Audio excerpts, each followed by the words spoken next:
Hello aspirants and welcome again to Legacy IAS Academy. In this lecture, we will be discussing the new travel ban on 18 countries that Donald Trump has imposed. Yes, so since he has come in to the president's office again and has taken the reign of presidentship, he has started taking up policies which are sort of anti-immigration policies. These are conservative policies, deglobalization kind of approach is what he has taken, and this is not the first time that he has done that, because he has been president previously as well. So when previously he was president in 2017, again he had imposed certain travel bans. So we will see what is the difference in this ban as compared to the previous ban. We'll also see why this ban is imposed on which countries and what is going to be the way forward. So let's get started. The news is about that Donald Trump on Wednesday, that is yesterday, has signed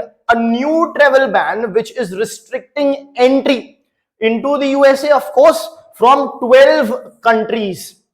As well as, in addition to this restriction, there are certain other limitations that have been imposed on 7 other countries. So it is totally impacting 19 countries. For 12 countries, there is a ban. For 7 other countries, there are various other restrictions that are getting imposed in this ban.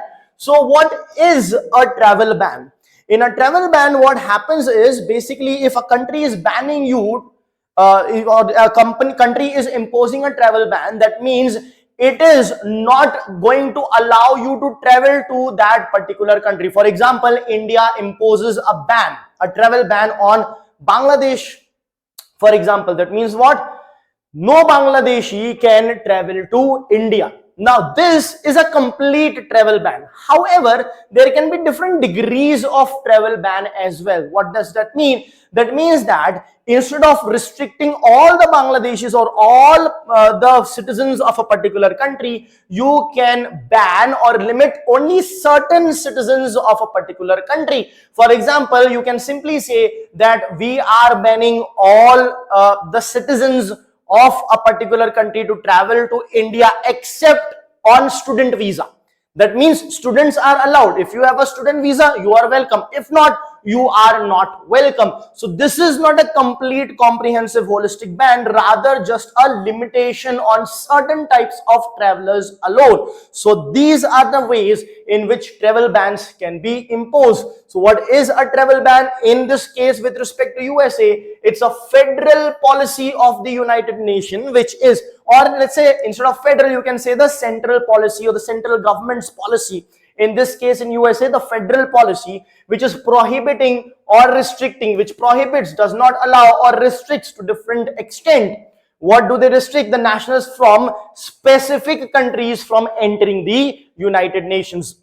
Now, of course, as I told you, restrictions can vary. They can range from full entry bans to limited suspensions of specific visa categories. So either all the citizens of that country can be completely banned, or only specific citizens who are having specific visa can be banned. So either it can be complete or partial as well.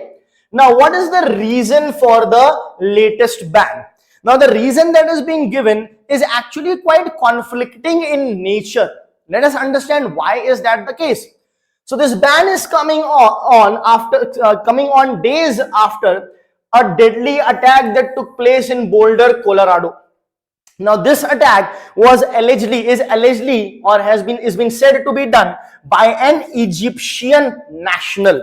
So this person is not a US citizen. Now, of course, see here, there can be various concerns. For example, this attack might have nothing to do with the Egyptian nationality of the person, but that kind of feeling, or psychologically it comes that this person is not even our citizen and doing this kind of an attack. That does not mean that our citizens should do, but it is an unnecessary burden that the country is carrying, is what can be understood, even though it might have nothing to do with the nationality of the citizen, right? Anyway, coming back to this, so it is allegedly done by an Egyptian national, which is of course not a USA citizen. again hinting towards outsiders coming in the country doing these kind of things, as a result of which, subsequent to which, comes this travel ban. However, interestingly, or rather ironically, Egypt is not included in this list, right? So this is ironic that the person, alleged person, or the alleged perpetrator whose nationality is Egyptian has allegedly committed, but you're not banning Egypt nationals. However, this is making you to take such a decision. So these conflicting things are there with respect to the reason, but this is how it is. So Egypt is not banned, of course, but the reasons that have been cited by Donald Trump, or President Trump, President of USA, is basically he's talking about many people when they come, they don't go back, they overstay, their visa is expired, they're still staying.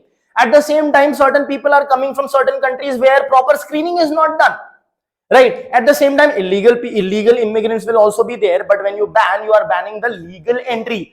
This can actually lead to a rise in the illegal entry even more. So that is one of the possibilities. So there are other measures to take care of it, border fencing, security checking, etc., etc. But over here you talk about people who are overstaying the visa, or who come from nations with poor screening practices, right? Poor screening practices, as a result of which this particular ban. So possibly we can understand from this, the nations that will be hampered will be nations either from where the citizens are overstaying or having poor screening facility. Now, which are the countries that are affected? Let us see. So there are two categories, as we saw.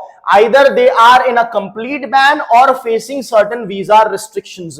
Now, if we talk about the types of countries, they are majority of them are located in Africa, Middle East, or Latin America. If you look at the socio-economic or the demography of these countries, they are socio-economic. This is socio-economically backward. This is socio-economically backward. There can be a lot of political instability over here. So all these countries are facing some or the other issue, definitely. Now, these are the countries that have been affected. So you have the full travel ban. That means all entry suspended. Afghanistan, Chad, Republic of Congo, Equatorial Guinea, Eritrea, Haiti, Iran, Libya, Myanmar, Somalia, Sudan, and Yemen.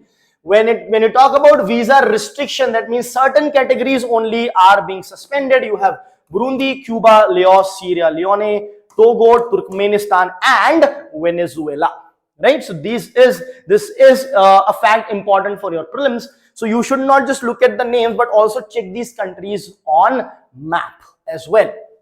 Now, the question is, why these countries?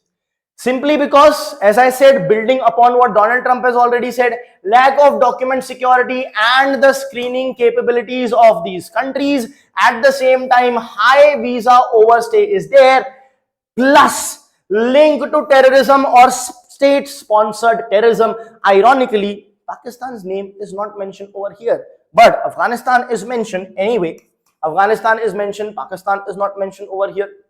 You can mention in the comments why Pakistan is not mentioned in the list, right? Moving ahead. So what is this? Link to terrorism or state-sponsored terrorism. State-sponsored terrorism means the government itself getting involved in terrorism and facilitating and promoting terrorist activities, right? Which we know our neighboring nation does that so well. Moving ahead, the exceptions to travel ban. Are there any exceptions to these type of bans which he has imposed? Yes, again very important for your prelims exam. The ban will grant exemption to the green card holders. So those who have green card holders or those who are on way of gaining US citizenship. That means who have a pathway to US citizenship. This is what the exemption will be over here. Plus people holding dual citizenship. So if one of the citizenship is that of US, the other can be of the banned country. So if you are a citizen of US and also you are a citizen of Somalia, you can still travel because you are a citizen of USA. Plus individuals seeking visas through immediate family ties to US citizens. That means brother, sister, mother, father. So immediate family ties if you have, then it will not be affected by the order. Now the question is, how is this particular order different from the one in 2017? So in 2017, what happened is, when the travel ban was there, it was from 7 predominantly Muslim countries. So what happened is, people then started protesting. You can see this. People then started protesting, saying that, why are you banning Muslim people? So it became widely known as the Muslim ban rather than the travel ban for various countries, because the countries were predominantly Muslim countries, which of course triggered a backlash, protests, etc.